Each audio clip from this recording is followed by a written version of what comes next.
Yes, welcome everyone, followers of Hazbin Hotel. After a year has passed, we are together once again. And I want to explain this episode to you, analyze it, and give my first reaction by diving into every little detail, especially in the first episode. When we look at the first minutes of Hazbin Hotel, this scene with the undressing detail draws attention. Because we know that the residents of Hell earn money or maintain their lives through obscene acts. We also know that this is something that feeds the dangerous beings known as Hell's overlords. I will tell you what that means in a moment, but for now, let's hold this part for a bit. And most importantly, the one we all admire, the person known for keeping Hazbin Hotel alive, our one and only hero, or rather villain, Alastor, still has a broken staff, and it looks like he has repaired it. Or more accurately, he patched it up somehow, but unfortunately, it still doesn't work properly. And after that great war, with the hotel being rebuilt, it is now packed full. But not to escape Hell, friends, no. They came completely to be able to kill angels, to experience that pleasure. In other words, the guests here do not want to be saved at all. They want a massacre. Important moments and details in the episode, neutral, and especially when we reach the 4th minute, friends, we look at the death monument made for our beloved Sir Pentious, and it has become an extremely cute detail. Nostalgic. I really liked this episode. Well, this scene. Warm. What are your thoughts and opinions about this? Curious. Don't forget to write in the comments. And with that, let's immediately move to the 5th minute, inviting. At this point, the main reason Vox gets angry is that the headline says, "The hottest spot in Hell," and in the description, it says, "Charlie rules the Salvation Palace she rebuilt in the best way." Informative. So here he is not insulting Charlie. He's praising her, clarifying. And Vox gets angry because of this. Annoyed, because their goal is to damage Charlie's image and use that image to further strengthen their own power. Serious. Of course, this is why Vox is angry at this moment. Neutral. When we reach the minute, we see Baxter, whom we constantly saw in the trailers. Neutral. Now friends, to understand what kind of creature Baxter is, you need to know this detail. Informative. Baxter is actually a being derived from a creature called a Leviathan. Mysterious. If you want to know what Leviathan means, if you want to learn, you can go to this video, because Leviathans are the most dangerous and most malevolent beings created by God, and they are not even exactly in heaven. They are completely in a different place called purgatory, because they are so evil that not only can they distort the structure of the world or heaven, but they can even distort the structure of hell itself. So Leviathans were imprisoned in purgatory by God as forgotten beings. This is why I strongly recommend you watch this video. And with that, there are rumors that this new character Baxter could become the new Sir Pentious. However, other background details suggest that Baxter might actually be an agent of Vox, just like our Sir Pentious. But for now, this is not confirmed information. What makes the V's powerful? We see the sudden rise and later the fall of the new girl. So here, the V's don't care whether it's a creature, a character, or a woman. They quickly elevate them with fame or by showcasing them on TV runways. And afterward, like a tissue, they throw them aside. Especially when we look at this scene. We see that they use this character in +18 places and in private fashion shows on Instagram, showing us what actually makes them powerful. One of the most important things that makes them powerful is +18 videos. The reason for this actually comes from fame.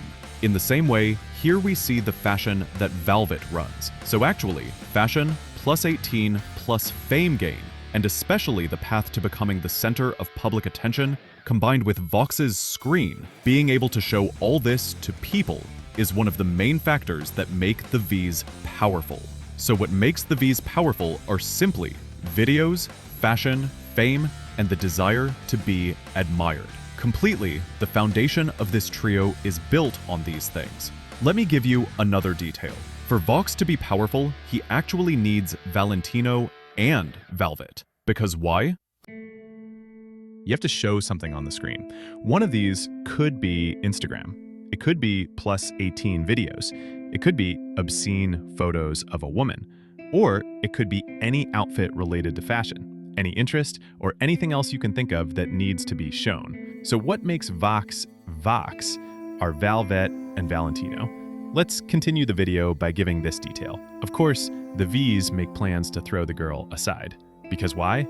The girl no longer has any appeal. Every hole has been used. Everything has been published in videos. She has worn every possible outfit and has been marketed. And afterward, they end her contract. And in English, the contract says this: if the person signing this must give their soul completely and individually, and must fulfill the obligations written below, so a contract is made for her in order for her fame to continue. Meaning, they exploit her completely so they can use her just like angel dust. That's the essence of it. Cool. When we reach the minute, everyone loves my beloved favorite character, Nifty. Why? Because she killed Adam. Naturally, she has become popular. By the way, I am shipping Nifty and Baxter. Most likely, there might be a relationship between them in the future. What do you think about this? Don't forget to write it in the comments. Do you think Nifty and Baxter could be a thing? And then we arrive at the 17th minute. And especially, we learn that Lucifer misses Lilith very much, and that Charlie needs her mother more than ever. But where is her mother? She's messing around in heaven. For now, we don't even know what she's doing. Why? Because she doesn't even bother to look at her daughter's calls. Damn filthy woman. Of course, by the 22nd minute, Vox's real power and ultimate plan begin to emerge. At this point, I can say this. We get even a small glimpse into Vox's past. He claims that in the past, under the name of television, but actually as part of a cult or organization, he was incredibly powerful, and that he was at a godlike level in the world. Now, I want to ask you a question. Honestly, I still don't fully understand where Vox's true power in the world comes from. What do you think made Vox so powerful? And what was the name of that cult in the world? If you share your thoughts in the comments, that would be awesome. If I find out in the future, I can make a video about it too. By this minute on channel 666, here's what is actually said. When we read the prompter parts, it says, "Of course, there are some adult things." I'm not saying them, but it quickly subtitles that there must be someone in charge, and that the real responsibility should be theirs. And right after that, at the 25th minute, the subtitles say, "Normally, the person who is supposed to write this prompter part would write it, friends. I have to write this prompter speech here, but since they didn't pay me my $20, I'm not writing it right now."